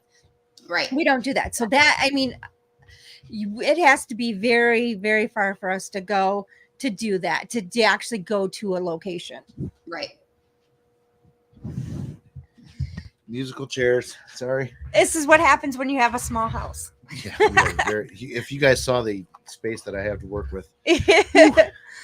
But yeah, I mean, that is something that really a lot of people don't realize. I mean, they think that we do go to, because actually somebody did ask me this once, and they go, well, how many times have you gone on investigation? I'm like, I literally can count on one hand how many times I've gone to an investigation for Warren Foundation. And the actual one that we went on was to actually a historical hotel or a historical theater and it was a public, it was that an was for event. It was a fun, though, yeah. public event. So I didn't even go on an investigation to a private investigation for the Yeah. Warren Foundation. It was more of a public. It was a fundraiser that we went to in Virginia. So, I mean, it's not like we are going. Like I said, there's been 2 times that there was a possibility of us going, and then we didn't end up going. And then we always have to take in consideration too what we're going into, if it's going to be Jeff and I going, or if it's going to be one of the guys in our group, Jerry, going with them, because we know if it's certain things, we're not going to want us to go together because it's going to go after me to get to him. So we kind of have that already played out. I get mad because he doesn't want me to go, but I understand at the same time. It's and actually it's funny because Joe actually kind of put that rule in place for us. He goes, yeah, don't, because that will be something that will, that can get to you. I mean, when you're dealing with dark crap, which I mean, certainly doesn't happen as often as it's claimed, it's going to go after what's going to get you. And what's going to get me is people going after people that I love. I mean, that's it can do whatever the hell it wants to me. And which we've had that happen here in Toledo at a location that we frequent often. So we actually, Jeff's had actually twice that it's that 2 people he's been close to that it's gotten to. So that's the craziest thing I've ever seen. Is we went to a place in town, and one of the female investigators turned around, pulled her shirt down. She's like, "What is on my neck? It burns." It was this bright maroon outlined thing. Like, I tried to do that to myself later on to see, okay, can I recreate this? Was this bullshit? I mean, that was legit. And to make a long story short, a lot of stuff happened, but then by the end of it, she had a fingerprint here and a fingerprint here and a fingerprint here, and she went down. They were outlined fingerprints, bright maroon, like something choked her. Yeah. I've never seen anything like that before in my life. That shit was crazy. Yeah. So and then we went, and that was actually day 2 of me being an official paranormal investigator. Like, that was my second day with the first team that I joined. I was like, what the fuck? And then we went actually to to a public event, and I didn't have my abilities in check yet. And I mean, I didn't know I was a medium at that time, and so I was just working on it. But I was just it actually went after. I had like gray matter, like swirling around me and like almost choking me in the close to the area that this happened to the other person. And I was such a hot mess. We had to leave because I just could not. I just was a hot mess. And then I was like, I'll try it again. Went down there again. We even swore up now, told it, you cannot touch me. You cannot touch me, anything. And sure enough, Jeff was 2 steps in front of me, and a log, literally, it felt like I tripped over a log in the basement. So it's like, okay, all right. So I didn't say you couldn't trip me. You just didn't touch me. Okay. But I mean, so we've learned that has happened, but we also know that because just call us Cody and Satorian. Let's be done. Yeah. But because our connection is so strong that we literally have to, anything that happens, it usually affects. But I get to be the ABCDEFG guy. Oh my God. You can be the toe kicking. But can you pop those toe joints? That was great when the Ouija brothers. Do you watch them at all? Yes. Okay, so when they came out with that 10-year-old kid. This is how you do it. Like, what the? You just got busted by a 10-year-old. Yeah. Because it's just that shit was great. I mean, so there's another controversy or point of drama, I guess, in the paranormal world right now is, did Project Fear go after them hard enough? A lot of people, I don't think they did, but they at least went after them a little bit, which is more than I expected. They went after them a little bit, Chelsea wasn't having it though. She was like, No, she was. "You guys are full of shit," and I'm keeping my mouth shut. No, she just kept her mouth shut, but you could read everything on her face. Did they go after him hard enough? No, they didn't. Nope. The one that, I mean, if I were Jason Hawes, I'd be beside myself. I really would. I'd just be beside myself. Yeah. So, yeah. I honestly think, and I've said this before, I think he doesn't want to know. No. Like, we're not talking about this because I don't want to know. Yeah. Because let's face it, there's a big money brand involved, and that's Jason Hawes and Ghost Hunters. I mean, that's what 20, 30 years of his life that he's built. Yep. That could be taken down because of a dumb choice his kid made. Yeah. Yep. And but yeah, I mean, it's just I feel bad for him. Yeah. I feel really bad for him. Yep. And I think there's so Satori doesn't bug me. But Cody, there's something about him. I can't put my finger on it, but there's just something about him that is. Jeff, he sets off my spidey senses. Mine too. And you know what I mean by spidey senses, and he sets them off. And I got to meet them last year in Gettysburg at an event, and he set them off then, and I'm like, there's something not right here. What? So, Dude's Ghost Talker app says it said Dana 3 times tonight.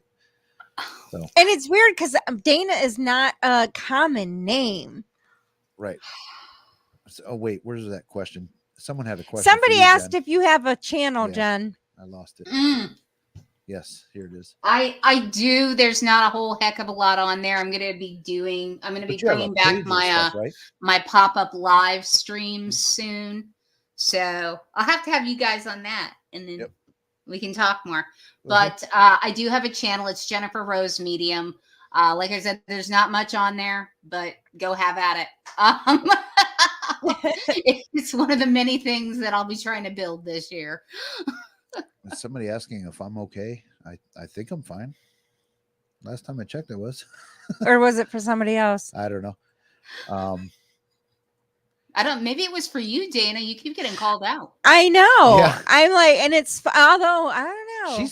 This is weird. So I've never been scratched or anything. Oh, like that. Yeah. This is crazy. She's gotten tagged a couple times. In one, I have a theory one time because, doing what we do, we get crap coming in our house all the time. It just happens. It is what it is. It goes with the territory. This is crazy though, because it's always at the same. It's not the same time, but it's in the same part of the house that this happens to me every single time. It's kind of crazy. I think something liked me that was here for a short time. Yeah, and it happened just after she was really messing with me, just playing around. We were just like wrestling, just tickle torture kind of thing, and then it was like. I got scratched. I was like, okay. And then just recently I had another time I've had it. And then I've had it 3 times now. I've had it where I've gotten scratched. But every single time when I notice it, I'm in the bathroom getting ready to take a shower, or I get out of the shower. And it's almost been like defending me. Yeah. It's it's always after I've done something to him. And it's protective of Jeff. That's and it's just funny because I'm like, hey, so randomly we have these weird, if anybody opened our phone, they'd be like, what? Because it's like the picture, because it's always like, the one's right on my boob. Yeah, there's and so it's like me holding my boobs, and so you can see the scratches. Then the other one, it's like me like this, trying to hide the boob so you can see the scratch. And it's just, and we literally tried to make the scratches happen again, and we can't. So it's just, it's like, and it's weird, like I said, because it's usually when I'm coming out of the shower or getting in the shower that we notice these scratches, but it's happened 3 times, and there's nothing going on in our house. So it's just something that randomly likes Jeff, and it's when it realizes that it's okay, well, she's got to put her in place. Okay, we got to just address this because they've talking 3 times about it. Yeah, we're okay. We don't have anything paranormal here right now. No, yeah, no, we good. don't. And We're playing with the Spirit Talker app. Yeah. If that's what you're Actually, referring to. it is kind of funny because I am going through like a transition, where I did close myself down because I had I actually from, I'll be honest, my job had caused me a lot of depression and anxiety and stress.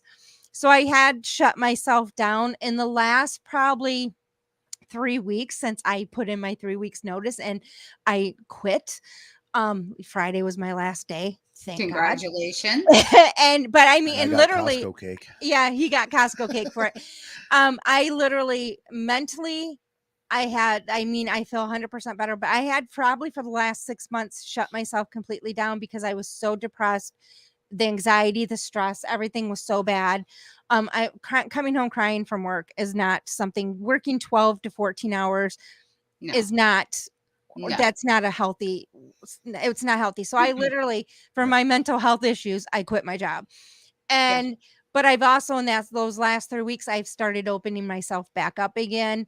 And we're so I mean that's probably a lot of it that I'm starting to open up all the channels again. Mm-hmm. And but I'm in a transition, like, and weirdly enough, I can tell I'm going to do an upgrade when I open myself fully back up. I can tell that upgrade's coming just Yep. by weird things that are happening. So, but yeah, I'm fine paranormal wise. In our house, we do have a couple spirits that live here all the time. One is my son and one is his mom. And so they are with us all the time. We do have a dog, Boo, our dog.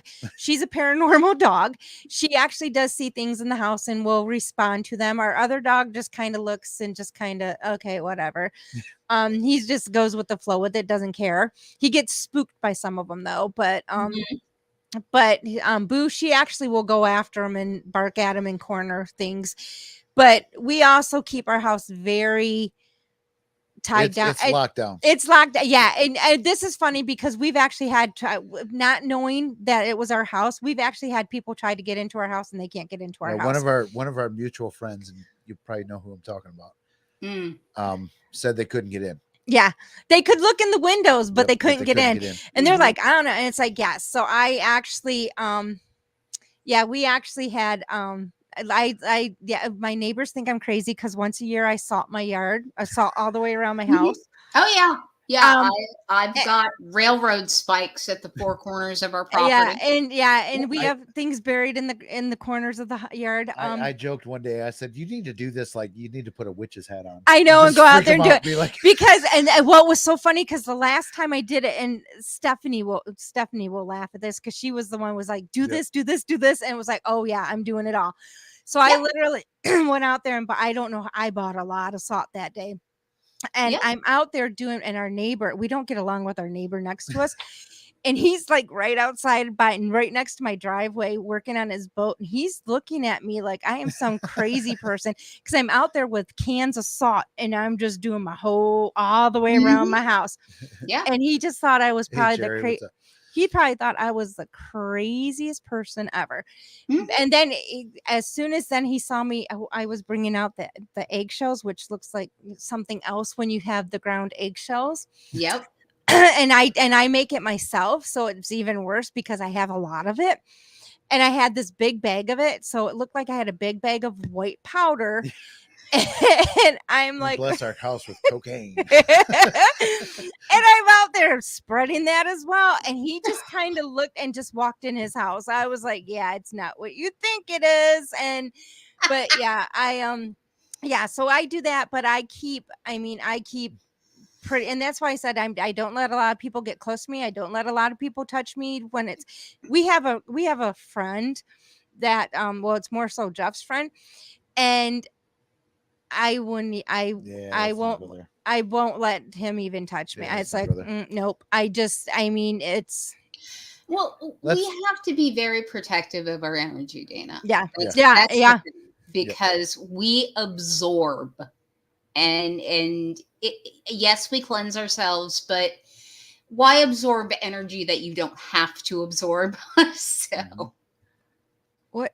I want to. What is this? The doodle being go up. Just ignore it. Oh, okay. I do want to address this question. So, when is our next investigation for YouTube? I do have investigation stuff that I want to put out. The problem is I need to find a way to make it entertaining. Because investigations, real ones, aren't entertaining. It's a whole lot of sitting there. I do have an idea for one where it involved. I'm talking about the old mill. Mm-hmm. I do want to do one where one of our friends made a connection with a spirit at this location as a regular resident of this place, and it was an actual, and he didn't know this beforehand. It's an actual child that was murdered. Oh wow. And so, I mean, it's a really, really good story, but I want to do it in a tactful way, and I want to get the family's permission, because I'd love to film them talking to this medium. Yeah. And but because I think that they would find this, it's a beautiful thing. It's not, it's not somebody looking to exploit, the death of their kid, because that's not what it is. But it's just, all paranormal is not scary. Right. There's really, really cool stories. A lot of times there are a lot of cool stories. I mean, I'm in like the Washington D.C. metro area. Yeah. And I'm not actually like 2 hours away from Harper's Ferry. Haunted, like Gettysburg level haunted. And there's a tunnel under the train tracks there. And I was on an investigation last year, and everybody talked about the energy around this tunnel. They didn't want to go near it. And I went over there, and you could feel it. And I had my recorder, and then I started talking to the energy, and it was very angry. But I found out why, and then I was able to come home and research, and I found the guy's name, and he had been shot during John Brown's raid. He worked for the railroad. All he was doing was going out to see what the holdup was, why the train had been stopped on the tracks. I'll say this. Oops, sorry. Oh, go ahead. No, I was going to say, if I had Wisdom's app, I mean, we could put out some paranormal entertainment. Yeah. Because that shit is right on tonight. Well, we laugh because at Christmas time, we actually put an app out, and everybody at the table, we could relate to something it said that would relate to the area that we were in. It is, I mean, it was just funny. Yeah, it was Dana's family. It wasn't, they're not paranormal people. Yeah. And so I just turned the spirit talker on like I did tonight. Everything it said, somebody came up with how it was relevant. That's how these damn apps work. Yeah, they're so, it is, they're because so they general. eavesdrop on you. Yep. They eavesdrop. That's what yeah. they do. Yeah, it's funny. Say Wisdom said he didn't say anything because it didn't relate to chat earlier, so that's funny. But yeah, but there's, I guess the thing is, like, you can. So one of the things that I want to do, if we go on a fun ghost hunt soon, I'm going to make a YouTuber style paranormal video. Yeah, on purpose, as a mockery. I'm going to pull this app out. We're going to get every damn piece of equipment we have that lights up with a cell phone and a walkie-talkie, and we're gonna have some fun. We're gonna add the cool music. We're gonna add the great story. The spirit talker is just gonna drive this thing. Like I have to do this as a, this is how easy it is, people. Yeah, hey, Germany. Yeah. Oh, we got Germany people here. Thank you. Welcome, Germany. We are actually going to come to Germany in probably October, within the year sometime. Yeah. Yep. Ooh, good time to go. Yeah, October. We're going for 2 weeks because my daughter is in the military and will be stationed there.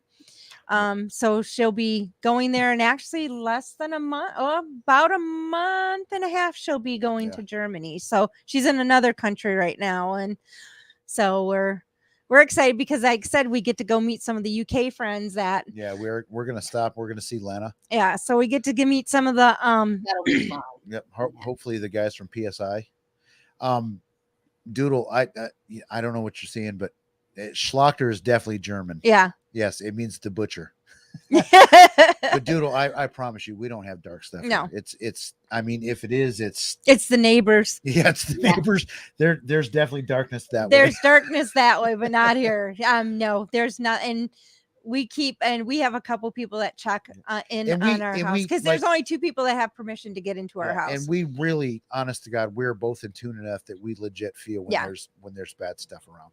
And and it's funny because we actually have 4 people that if they will check and they'll be like, hey, what's going on? I mean, they literally will go and be like, hey, what's going on? And I mean, they know. And then then I might be a little bit more kind of, Tammy did that to me yesterday. Oh, did she? Yeah, I was like, no, we're good. And I always get freaked out when our people check in on us. Yeah. Like, hey, is everything all right? Like, oh shit, what I do? Yeah, it's like what now? But yeah, it's funny because that first excuse me. Oh, okay. So I guess I'm gonna have to take over. See, she's right. We do have something dark here. No, it's all good. But no, like I said, Tammy chimed in yesterday, and I always get that like, oh crap, what's going on? Who's trying to come at me? It happens. It does happen. We've had stuff sent at us. Yeah. I know. Yeah. Yeah, we yeah. What's he say? Funny, more people use it than any other country. Yeah, the German guy. Does anybody else have any questions? Because I mean, we definitely addressed the Paranormal Nightmares thing. I hope. In fact, I know for a fact that there was one lady in the comments earlier that watched, and she's like, "Okay, I get it." So good. Yeah. I mean, you may not like our opinion or our conclusions, but like you watched and you're in it for the right reasons. We have to be in a place where it's okay to question things. It doesn't mean you're going after people. It doesn't mean you're trying to take down channels. I have 500 subs. I'm not taking down a channel with 500,000. You know, no, it's not. It's not going on. Like, yeah, Maisie has a question that I'd like to address if I could. Absolutely. All right, what do you say to people who say mediumship is all cold reading or research, or do you just not try to change their mind? Maisie, I don't try to change their mind. People are going to believe what they believe. If they are a skeptic, that is fine. If they don't believe what I do is real, also fine. But I know better. I know how I work. I know how the reputable mediums that I work with work. So unfortunately, there are also a lot of people out there who have given mediumship the reputation it has. Yep. Unfortunately, for a good reason. Yeah. And that's a huge thing of mine, and something when I get Pop-Up Live going again that I want to discuss in detail is mediums who do that kind of stuff. Yeah, I know for me, I'm like, if I'm giving you a reading, most of my readings I will do on the spot, and like, this was my thing, because usually if you tell me you're okay with me telling you something, I'm going to tell you, but I'm not going to be like, hey, you need to, well, besides family members, because I just do my family members, but but unless somebody asks me, hey, do you get a vibe on me or something, I am not going to tell them anything. No. And I also, and I tell them, I said, no, everything I give you is it's either past, present, or future. I don't know, but this is what I'm getting. I don't always know what it is. A lot of times people will be like, well, how do you not know? It's like, well, you have to, I can't read everything. Now, if I'm talking to a spirit, that's something totally different. But when if I'm getting a reading on you, it's going to be most times it's either present or future that I get with people, but you have to take it at that. And it's like, if I'm like, I can't have you just, pee again. Oh my I'm gosh, sorry. Jeffrey. I'm I sorry, just can't have you. I mean, I'm not going to try to change your mind. It's like if you don't, I mean, take what I No. give you as it is, Well, and what reason? No, what resonate. So I'll let you guys chat again, but I did post a question here if you guys want to address that. I will. And I agree with you, Dana. And the way I work, if somebody comes to me, if they want mediumship, I don't ask them anything. nope. When they come in, I let them know how I work, how I receive messages, and how I deliver them. The Yep. only thing I ask from them is a yes, a no, or an I don't know. I don't want them tainting what I'm receiving by telling me, oh, yeah, that's my grandma and she died of a heart attack 6 years ago. And oh, by the way, yeah, she was married to a guy named Bill. No, then you have ruined everything and I cannot accurately read for you. Yeah. And that's what I'm bringing that's spirits through. If you want a psychic reading, I let you know. I can see past, present, and the possibilities for your future, but you have free will. I can't guarantee that, oh, yeah, you're going to get a raise with that new job because it depends on your choices. Exactly. And it's funny because I will only, like, when I do my future, a lot of times it is not going to be, and I mean, I will tell them, okay, this is what I'm seeing now. I remind them, now keep in mind, if you're gonna I mean, it's not guaranteed that this is happening, but also this might not be for you. It might be for somebody that you're related to. It's Absolutely. just, so it's like I said, you have to keep an open mind with what you're having and just keep it with you. Don't no hash over it. You just need to keep it with you and just keep it in the back of your head, because this could be happening. And like I said, you don't know who. And we laugh because and like when my sister and I are together, this happened when I first started learning about my abilities. My sister hates this because she can sense death. And she like 3 days before someone's going to pass away, she knows. And she absolutely hates it. And she's fine. She's starting, now that I've been into this a little bit, she's starting to come around with it, but she just hates it because she kind of tunes it out because she knows she senses the death. Yeah. Where I sense totally different. But if she worked on it, she would be able to sense other things as well. Yeah, exactly. And she would be able to filter those out. And as Jeff said, my sister's a little afraid of it yet still. Yeah. No, I mean, and I get that. They still have me come and cleanse their house, even though they can do it. And I actually finally got them to where they might start cleansing their own house. So it's like, hopefully. So we'll see. We didn't answer that question yet. What is Wisdom's question? How come there aren't mediums debunking other mediums, or are there? To me, I was gonna say, I don't think, I mean, to me, it's like, I don't think I would try to debunk another medium, because it's like, what they say is what they're saying. And it's like, it's their word against my word. It's their word against mine. It's harder than, say, faking evidence. Yeah. On a paranormal investigation with a medium trying to prove that, oh, you're doing a cold reading, or, oh, you did this research beforehand. Yeah. That's a hard thing to try and prove. Unless you physically have proof that you saw them looking at this house, or they asked questions, they were asking questions about this. It's so hard to prove. Like it is with Cody and Satori. With Cody and Satori, I saw their foot move. Yes, I saw his foot move. I can 100% prove that. With the medium stuff, it is your word against yours. Yeah, I mean, it is. It is. But there are some fakes that do. Oh, see, now that question. Okay. This goes back to that person that was trying to heal me. Yes, Wisdom, you can. You can. You can. Yes. You can. I get bad. Like I said, my juju and his juju does not mix, because it's like, because things I hear him say and do. There's another one that I just kind of like, I think he's off the rocker, because it's like, I don't think it happens like the way he does, but it's like, but yeah, so it's. Yeah.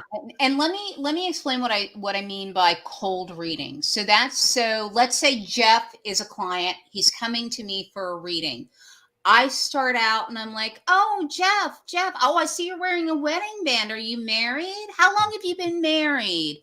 And then we'll start talking more, and I'll start to get him to open up about family and things like that for a few minutes. And then I weave that into my reading. And that's what's called a cold reading, because I'm already getting him to give me the information. So what you want, if you ever go to anybody and that's how they start out, that is a cold reading, and you know what you are getting is just BS. Yep. All right. Yeah. Yeah. It's like fishing. Exactly. It's fishing. But the way I start, I let them know how I receive the information, how I deliver the information. I want nothing from them other than yes, no, I don't know. At the end, after I've delivered everything, then you can validate. Yep. That's it. Yeah. And usually then when I go through the validation point with them, because like I will tell them things, or I will actually, sometimes what will happen is like when it's one of those things that they just want me to, it's like, come on, you need to get them to say it. I will just say, okay, I just keep sensing. This happened to someone I used to work with. I said it was her birthday, and I normally would not do readings for anybody at work. But I told her after work, I said, she knew I was a medium. She goes, today's, I've had a bad day. Can you just tell me? And I was like, I just sense it's a birthday. I keep seeing popsicles sitting on a curb eating popsicles. And she started crying. It was her brother's birthday who had died. And they used to sit on the curb and eat red popsicles.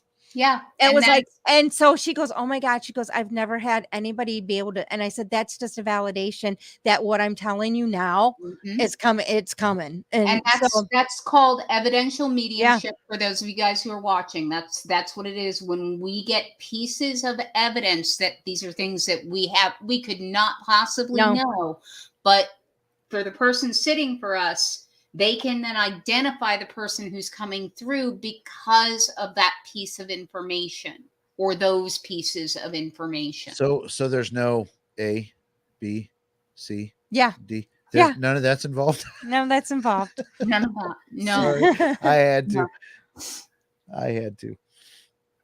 Now this it's turned into a very, very good show with a lot of topics. Maisie said I need help with opening myself up. So what advice do you two? Oh shit, I lost it. A lot of times what I do is I tell people, I will actually, if they're like, if I'm even finding that I'm having a hard time getting to even start to get a read on them, I will just let them know, hey, why don't you just take a deep breath? And I'll just talk them through a few deep breaths, trying to get them to calm down and to get comfortable. A lot of times, if they're okay with it, I will actually just either put my hands over their hands or on a shoulder, whatever, just because then my energy can kind of push over to them. And that sometimes is enough to calm them down or to get them enough to open up. But you also have to go with the open mind. If you don't have an open mind when you're going into it, then if you're closed off immediately, it's going to be like, you're not going to be able to get that. But if you open yourself and you go in knowing that, okay, and this is something I tell people too, if say, all right, I'm open to whatever I need to have come out. I'm open to whatever I need to do to get to hear what I need to hear. Right. And what I tell people is set the intention when you're going into a reading that I am open to receiving the information that comes through. And then as you're doing that deep breathing, what you need to do is breathe into like your heart space. When you take that deep breath, just imagine that it's going right into your heart space and it's expanding that space open, because you have to have an open mind and an open heart to be able to receive. That brings up actually a good question, on the paranormal side of things too, is so I have this theory that true skeptics will never experience anything paranormal because they are so closed-minded to it. I agree with that. Do you agree with that too? Mm-hmm. So, I mean, like I said, I mentioned him earlier because I love Kenny Biddle's stuff, but he is a 100% true skeptic. He can back up why he is. Like he's got great content. Mhm. But I really think you need to open yourself up a bit, or at least attempt Yeah. to actually have Well, experiences. and this is a funny because we actually joke around about this, about because when we go on investigations, if you put a group of paranormal, when you're doing the paranormal if you put a lot of the skeptics together and you Mhm. put all the mediums together, the mediums tend to have more stuff happen than the skeptics. Yep. We actually went somewhere with a group, and I was put with these people had nothing happen the entire time. Then they put me in that group with another person that's a medium. So they put two mediums on and they actually had stuff happen. They're like, and they still kind of were like, but they were like, they had more, they heard more noises. They heard more stuff that was not happening before. And it was just because you just And again, changed that. it may not be paranormal, but it's still It's like, still, Mhm. okay, this Yeah. is interesting. We should look into this. We yeah. should, Right. And I mean, and I'm married to a hardcore skeptic. A yeah, hardcore skeptic. He's supportive of what I do. yep. Does he believe that it's done the way I know it's done? No, he doesn't. Does he believe in the paranormal and ghosts and anything like that? No. Nope, he does not. Has he gone on investigations with me? Yes. Mhm. Has anything happened when he's been with me? No. Yeah. Yeah. We've got a skeptic on our team, is Jerry. He's part of our team, and he's a skeptical believer, but definitely more the skeptic side of it. And we went to a place last year, and he actually got touched, and he's like, it was hilarious to watch him Yeah. Mm-hmm. Trying and to figure out debunk what it it. actually was. And at the end of the night, he's like, you know what? I think a ghost touched me because I can't. There's no other logical explanation. Well, Like Wisdom asked, he goes, do you think that this is a gift everyone can develop? I believe it is. I just think you have to be in the right time frame, Mm-hmm. and because that's what happened to me. I had a lot of things happen to me, and then it's like all of a sudden everything just was like, I became very sensitive to like everything. Like, I mean, it was just like I finally had to get myself in check. That's when it was like, when I did, it was like, oh my gosh, everything makes sense now. But you have to be willing, able, and ready to accept it. And you have to find what works for you.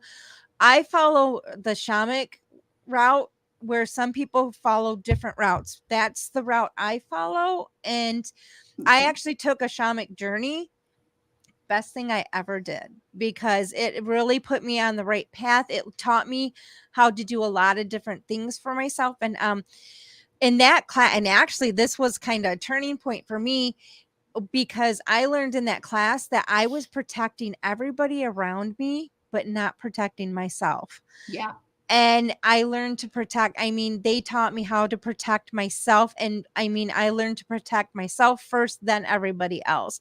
Right. So you do, I mean, if you're really serious about it, you have to, you'll know when you're ready and willing and you're able I mean, you will know that, okay, I'm ready to really investigate into this. And it starts with the meditation. And Mm-hmm. then once you get there, I mean, you can, anybody can get this, anybody can do it. It's just you Yeah. have I to mean, put what steps you need to let take to me do let it. me interject 1 second. So Candy is saying hi, and she is like followed and commented everything we've put out there. So we appreciate you, Yep. Candy. hi, Um, Candy.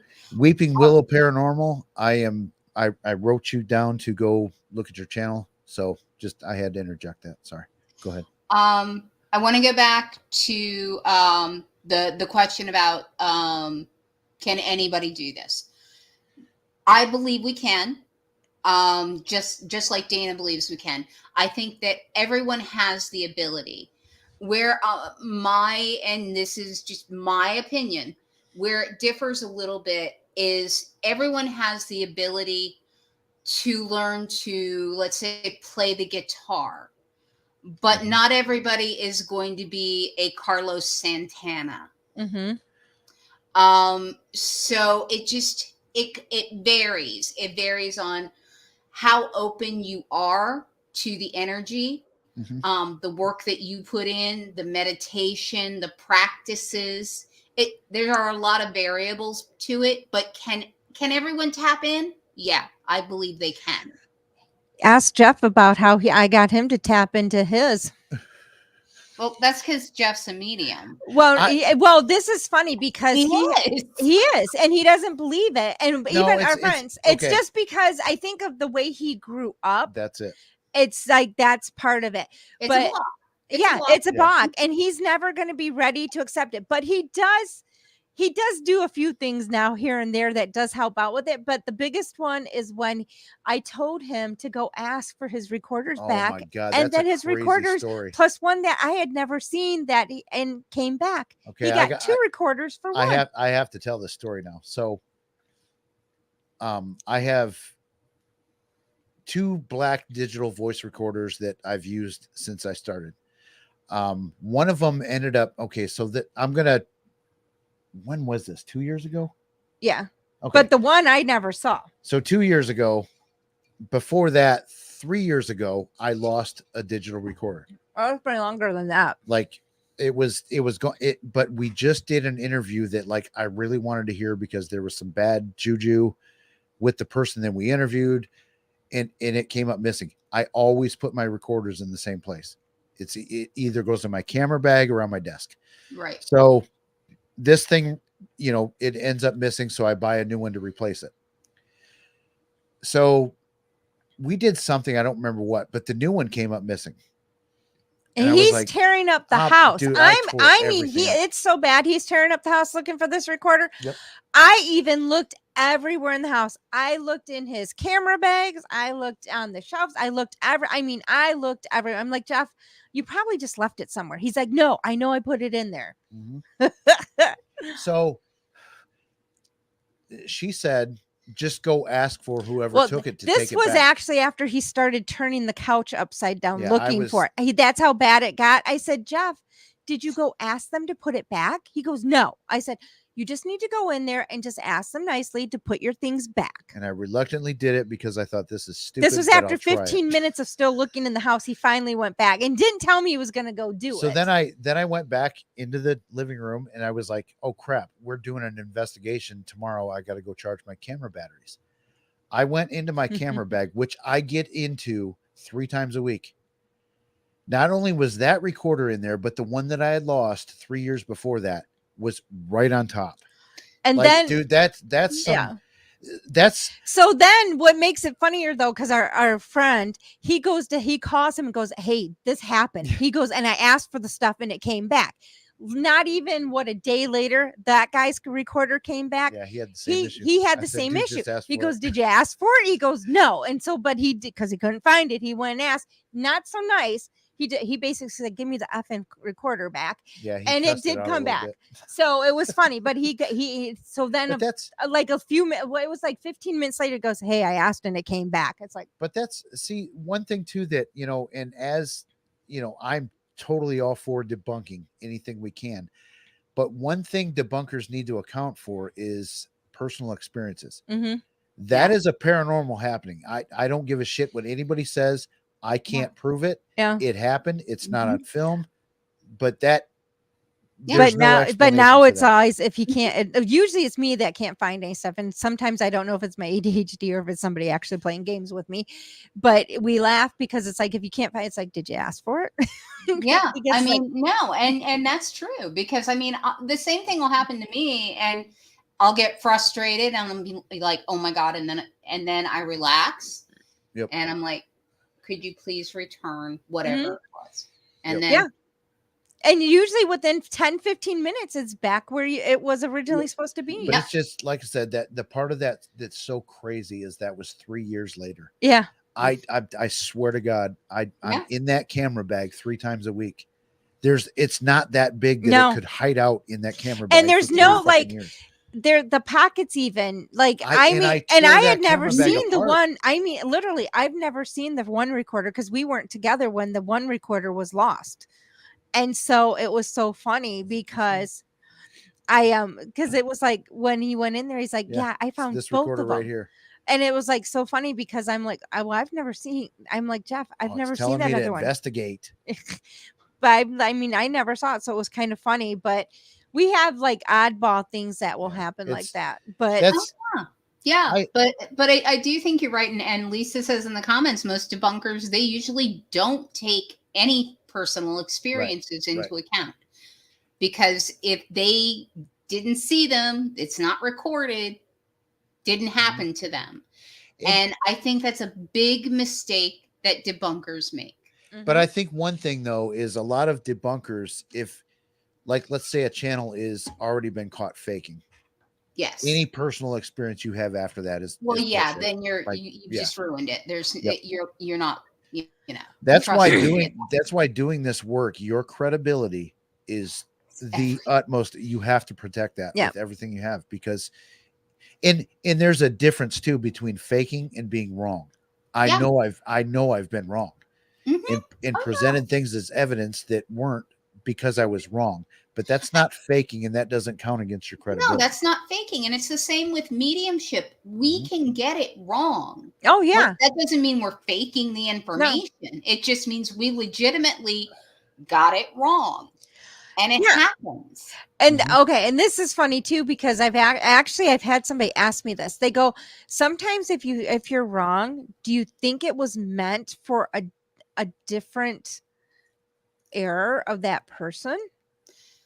And I'm like, yeah. I mean, it could be. I mean, but it's like, nobody's perfect. Nobody's perfect. And so, but I said that could be. I mean, it literally could be that. Yeah, maybe it was meant for another. No, when your soul was at another time. I mean, it could. I mean, it could be. I don't know.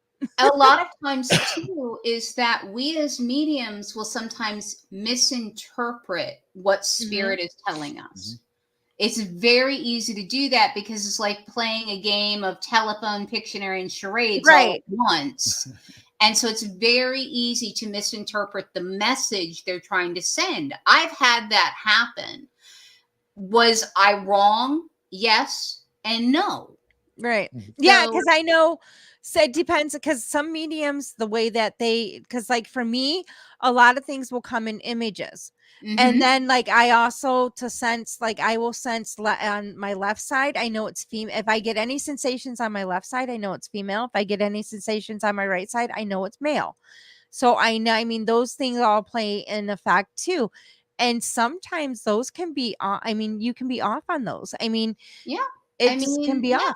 You can be, and we as mediums, we each receive differently. I'm clairsentient, which means I feel. That's my strongest ability. But I also see and I also hear. And like I don't have the sides where one side's male and one side's female. I just know, and that I have never been wrong on. Knock on whatever this is. So. So, you know, it depends on how we receive that information too. So, yeah. It's not easy work. No, it's not. I blanked out. I was going to say something. I had some very important shit to say and I forgot. We should probably wrap this up. It's 2 hours, and it's been a very, very fun 2 hours. I appreciate everybody in the comments. I know we got a boost from Crow. I got to give props to Crow. You know, the guy has, and that's the thing too with the debunking community. They're very loyal. Like as long as you're cool to them, they will shout you out. They will help promote you. Joe Vitale from Entity 7, you know, one day sent me a message. Hey man, I want to have you on my live because I want to help boost your channel. Like, I mean, and that's awesome. That is awesome. He gets nothing in return from that. Like I you know, we had a great conversation. I thought it was a fantastic live, and you know, but it was just, these guys are really, really, really cool. So, so when people say that they're toxic, it bothers me. Because they're not. They're not. They're not. No. And because we go after people that are faking, that's not toxicity. We all need to get to a point where everything is not bullying. We're having conversations. Yeah. My you know, the whole point of this live was the paranormal nightmare stuff. We need to have conversations about what is ethical in residential cases. And what they did wasn't ethical. They didn't do it on purpose. They're not trying to, but it's not right. And No. it has to be talked about. It does have to be talked about. I agree with that. And I appreciate what you're doing. I appreciate what the debunkers do. Yeah. So, and it's necessary, especially when we're dealing with stuff like this, because we already have so much going against us. Yep. Why would we want to continue to hurt ourselves? Yep. Right. I mean, why does Sam and Colby have 1.2 million followers? And the biggest debunking channel I think right now is Beardo. He's at 31,000. Like, so that's why we have to say what we have to say. Yeah. But when we're doing these videos though, too, people have to realize that some of these videos are funny. It's to bring the funnier side. Yes. So it's not, some of them are serious and like, okay, we really need to debunk this. As our British people say, we're taking the piss. Yeah, we're taking the piss. I hope I said that right. But I mean, okay, so we've had a couple people say, hey, they want us to see, no, they want to see some more of the fun stuff. Well, so yeah, the Cooking with Dana will continue to be a thing. And just the, hey, Dana, what kind of question are we going to answer today kind of thing. But also then on like some of our TikTok and our, I try to do some of the funny stuff in the behind the scenes, because if you see some of the stuff sometimes Jeff's doing, it's funny. So I'm trying to start catching that stuff too. So you guys can see, literally did some green screen stuff, not for this video, but where I had a suit top on and my boxers. Like, yeah. And so, and I mean, and then sometimes if you see how this room is set up for him to do these things, I'm like, even our dogs are kind of like, what? Which is ironically funny.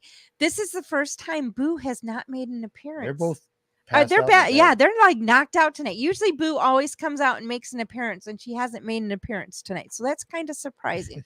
But I mean, so we are trying to do so, because we actually are trying to they don't know this yet, but we're going to try to see about my sister and my brother-in-law helping out with some more paranormal court. Yeah, we're definitely bringing the paranormal court back. So we're going to do paranormal court, but we're going to have not just Jeff.